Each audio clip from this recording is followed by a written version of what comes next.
هو ليه الصين بتشتري كل الكميات الضخمة ديت من النفط؟ طبعا ده لعدة أسباب رئيسية، معظمها مرتبط بحجم الاقتصاد والنمو. فحجم الصين حجم كبير واقتصادها عالي، علشان كده بتجمع كل الكميات الكبيرة دي من النفط، وده لعدة أسباب. رقم واحد، لأنها أكبر مستورد نفط في العالم. الصين عندها اقتصاد ضخم وصناعات عملاقة، ودي بيخلي استهلاك الطاقة عندها عالي أوي. أكتر من نص النفط اللي بتحتاجه بتستورده من الخارج. مع توسع المدن والمصانع والطرق والطلب بيزيد، تشغيل المصانع والقطاع الخاص. الصناعات الصينية: حديد، أسمنت، كيماويات، نقل بحري، مصانع إلكترونيات، دي كلها بتستهلك طاقة هائلة. النفط بيستخدم في تشغيل الآلات والنقل والشحن. إنتاج البتروكيماويات وتشغيل الموانئ. رقم ثلاثة، تكوين احتياطي استراتيجي ضخم. الصين في آخر سنوات بتخزن كميات هائلة من النفط في خزانات احتياطية. ليه؟ خوفا من العقوبات أو الحروب التجارية، ولتأمين نفسها وقت ارتفاع الأسعار، لضمان استقرار الاقتصاد حتى لو حصل نقص في العالم. زي ما أمريكا عندها احتياطي، يكون هي عندها احتياطي. الصين كمان بتعمل كده لكن على نطاق أكبر، يعني أكبر من أمريكا، لأن أسعار النفط انخفضت.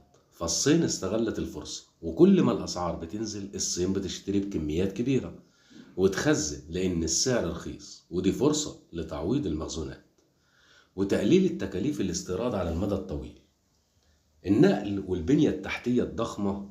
الصين عندها أكبر شبكة طرق سريعة في العالم، أكبر نقل بحري وتجاري، حركة نقل داخلية ضخمة، شاحنات، قطارات، سفن.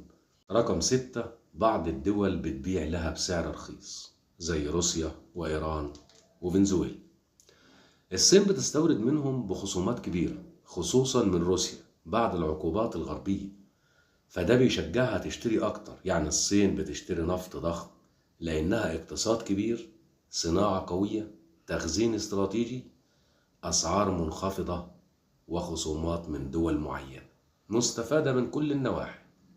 خليني أوضح لك تأثير شراء الصين الضخم للنفط على العالم كله وعلى الاقتصاد بطريقة بسيطة وسريعة. أولا، تأثيره على سوق النفط العالمي. واحد، ارتفاع الأسعار عالميا.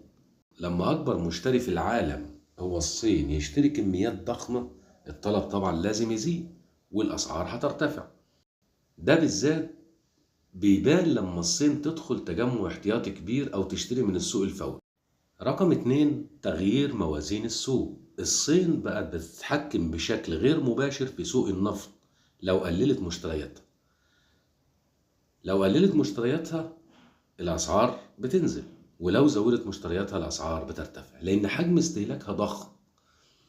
رقم ثلاثة، تقوية نفوذ دول مثل روسيا وإيران والصين، بتشتري منهم بكميات كبيرة وبسعر منخفض، وده بيساعد هذه الدول اقتصاديا ويقلل تأثير العقوبات الغربية.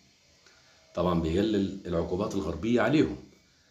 بيعمل تحالفات اقتصادية جديدة في الطاقة.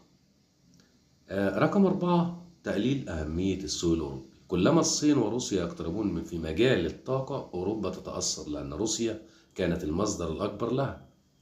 ثانيا، تأثير شراء النفط الضخم على اقتصاد الصين. استقرار الأسعار داخل الصين. لما يكون عندها مخزون كبير، الحكومة تقدر تحمي الاقتصاد من الصدمات لو الأسعار ارتفعت فجأة عالميا. رقم اتنين، دعم الصناعات الصينية. الصين محتاجة طاقة مستقرة ورخيصة علشان مصانعها تفضل قادرة على التنافس. شراء النفط بكميات ضخمة وسعر منخفض يحافظ على انخفاض تكاليف الإنتاج وقوة الصادرات، وطبعا ده بيخليها دايما في استمرار لنمو الاقتصاد بتاعها. طول ما انت عندك نفط فانت سيد العالم، لان هو النفط ده يعني الذهب الاسود يعني. رقم ثلاثة، بتعمل احتياطيا ضد التوترات مع امريكا. الصين عارفة ان علاقتها مع امريكا مش مستقرة، لو حصلت عقوبات او حرب اقتصادية في اي وقت، وجود مخزون نفطي ضخم يحميها من اي اختناق. رقم أربعة، فرصة الاستفادة من الاسعار المنخفضة. كلما الاسواق تنهار والأسعار تنزل، الصين تعتبرها صفقة وتشتري بكميات كبيرة، وده بيقلل عليها المصاريف لسنوات. الصين بتشتري نفط كتير لأنها محتاجة، لكن كمان لأنها بتستخدم النفط كأداة أساسية واقتصادية، يعني من كل اتجاه. هل الصين ممكن تسيطر على سوق النفط في المستقبل؟ الصين مش هتسيطر بشكل كامل زي ما أمريكا سيطرت لسنوات، لكن هتبقى لاعب ضخم ممكن يأثر على الأسعار والاتجاهات، وده لعدة أسباب. لأنها أكبر مستورد نفط في العالم، واللي يشتري أكتر يتحكم أكتر. اتنين، بتشتري من دول عليها عقوبات زي روسيا وإيران وفنزويلا بسعر أرخص، يعني ليها نفوذ عليهم. تلاتة، بتعمل اتفاقيات طويلة الأجل بالعربي بتربط الدول بيها بعقود لعشرات السنوات، ده يخليهم يعتمدوا عليه. رقم أربعة، بتستخدم اليوان بدل الدولار، وده أكبر تهديد لهيمنة أمريكا، لأن سوق النفط بقاله 50 سنة بالدولار. لو جزء كبير بقى باليوان، ده يغير شكل العالم حرفيا. الخلاصة، الصين مش هتسيطر بالكامل، لكنها هتبقى وزن تقيل جدا يتحكم في السوق من غير ما يملكه رسميا. ازاي ده يغير شكل الاقتصاد العالمي؟ لما الصين تبقى لاعب أساسي في طاقة العالم، ده يؤدي إلى ضعف نفوذ الدولار الأمريكي.